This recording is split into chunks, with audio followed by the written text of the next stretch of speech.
Hi everyone, welcome back to my channel. In this week's exercise video, I'm going to be showing you some stretches that you can do on the floor. These are things I do not often enough really, but I do them sometimes, just to kind of check that I can still have the same kind of range of motion that I normally can. And can you say the thing that I'm going to do with you? And Genevieve is my daughter. She's going to be the gymnast in the video. So she's going to do some things of her own, some gymnastic stuff. But yeah, I thought I would show you just how I keep my flexibility up as a quadriplegic. Obviously I haven't got a spinal cord injury. I have what's pretty much paralysis, but without the lack of sensation. So I have no muscle at all in my arms and legs. Pardon? What? Upper body muscles.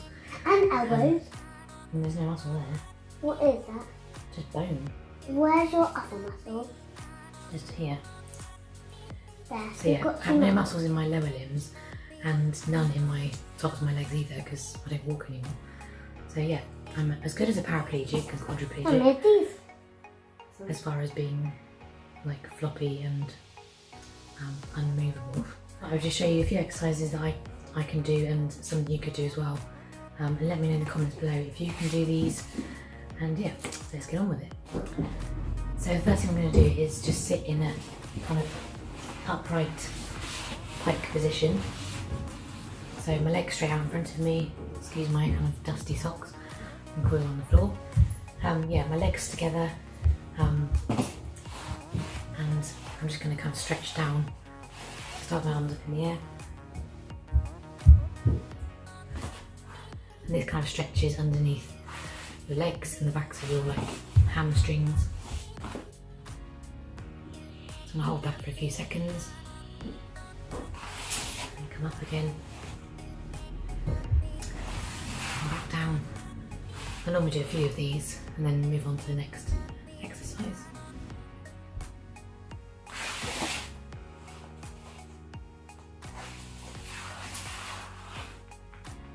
I don't know why I'm still kind of quite bendy, but this is quite easy for me. I don't know if that's normal for somebody with CMT, but so then I'm going to sit into a straddle shape.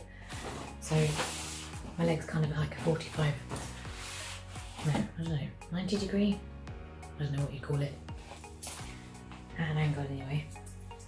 And then I'm going to stretch to the side. And this stretches all down the side of your body.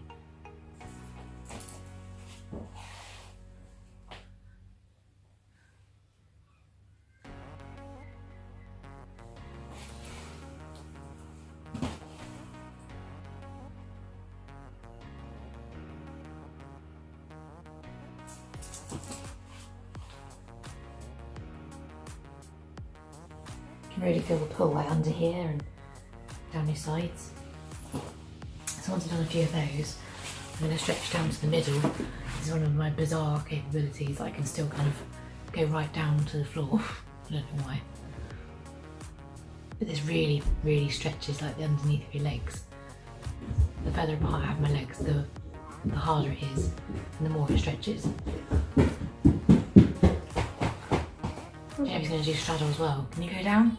Huh? Can you go all the way down? No. You can, can't you? No, you could. No, I can only do it. Almost. Keep your knees flat. So once I've done that for a while, I'll sit up, just have a rest, and then go back down.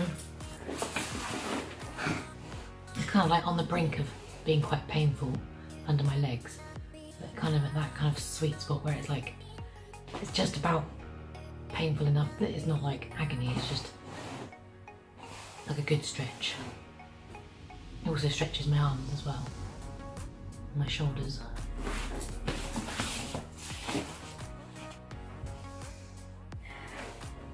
Obviously if you can't go all the way down, just go down as far as you can.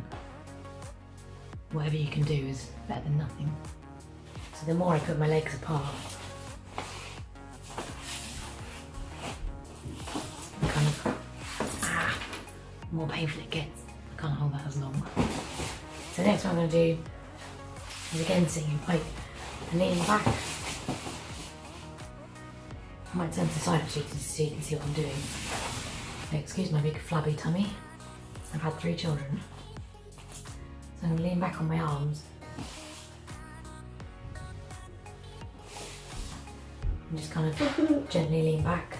Oh, point your toes. I can't point my toes. And the problem I have with this exercise is my legs tend to kind of slide apart because I can't hold them together. So Mummy, watch.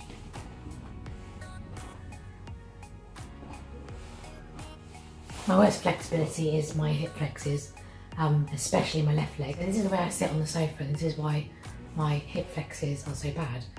Not just because of that, but I am obviously sat in a wheelchair all day, which is the main reason. But sitting like this is probably the worst way you can sit when you're on a sofa.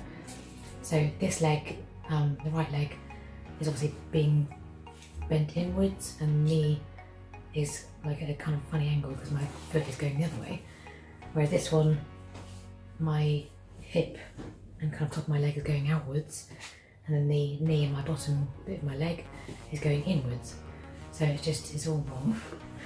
So because of this, the hip flex on this leg is really tight, and it just, if I was to lie down flat, I just can't lie down. So the next thing I'm going to do is sit kind of like, I don't know what you call this, not really lotus position, but just with my feet together, and kind of bounce my legs up and down because it kind of stretches your hips and your pelvis. Wait, what is this stretch? Yeah, rocking side to side. Another good one that I like to do when I'm sat in this position is lean forward, and it really stretches out your lower back, which is one of my major problem areas that gets really achy. So this really stretches out like my lower back, and kind of like your coccyx area. So that's quite a nice exercise to do. And if you can, this is quite hard, the closer your feet are to your body, the kind of more effective it is. And I'm trying to put my elbows down on the floor, which is really hard to do, stretching my back that much. But it's quite a good, effective stretch. And today my back has been really aching, so that should help, hopefully. Mummy.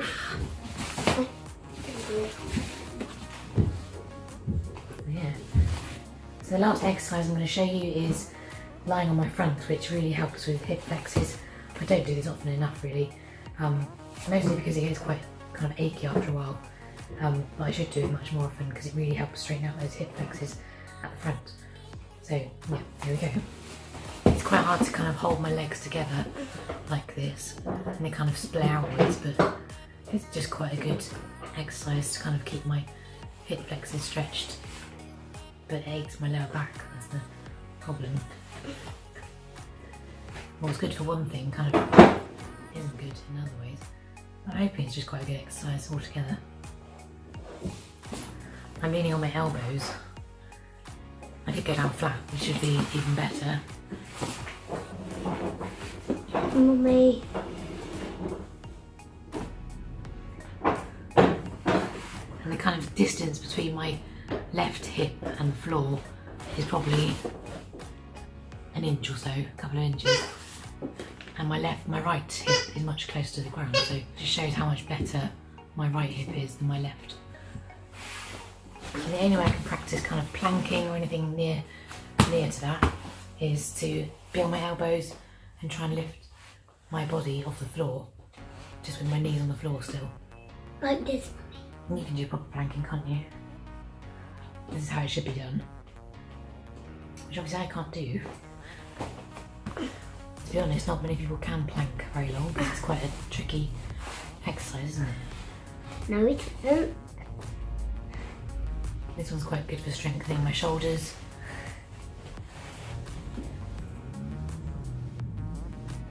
And my hip flexors again. That's how far.